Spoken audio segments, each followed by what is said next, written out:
1 জুলাইৰ পৰা 31 জুলাইলৈকে সমগ্ৰ ৰাজ্যতে পালন কৰা হৈছে ডেংগু প্ৰতিৰোধ মাহ। ডেংগু প্ৰতিৰোধৰ বাবে একত্ৰিত হওক, পৰীক্ষা কৰক, চাফা কৰক আৰু ঢাকি ৰাখক।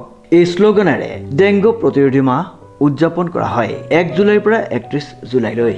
ডেংগু প্ৰতিৰোধী মাহৰ লগত সংগতি ৰাখি শোলমৰা খণ্ড প্ৰাথমিক স্বাস্থ্য কেন্দ্ৰৰ উদ্যোগত এটি বিনামূলীয়া স্বাস্থ্য পৰীক্ষা শিবিৰ আৰু বিনামূলীয়া ঔষধ প্ৰদান এটি শিবিৰ অনুষ্ঠিত কৰা হয়।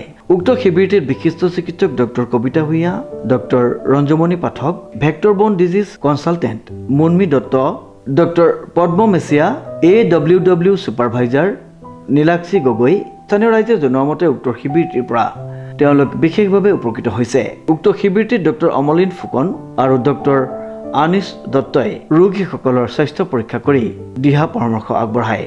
উক্ত শিবিৰটিৰ সুকলমে সম্পন্ন হোৱাত শোলমৰা খণ্ড প্ৰাথমিক স্বাস্থ্য কেন্দ্ৰৰ খণ্ড প্ৰাথমিক স্বাস্থ্য বিষয়া ডক্টৰ ৰঞ্জমণি পাঠকে সকলোকে আন্তৰিক ধন্যবাদ জ্ঞাপন কৰি আগলৈও এনেদৰে সহায় সহযোগিতা কামনা কৰে। উক্ত ডেংগু প্ৰতিৰোধ মাহৰ লগত সংগতি ৰাখি উপস্থিত সকলো ৰাইজক সজাগতাৰ বাবে বিভিন্ন দিহা পৰামৰ্শ আগবঢ়াই চিকিৎসকসকলে।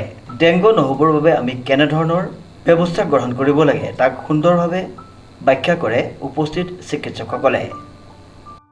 Bureau' report news now.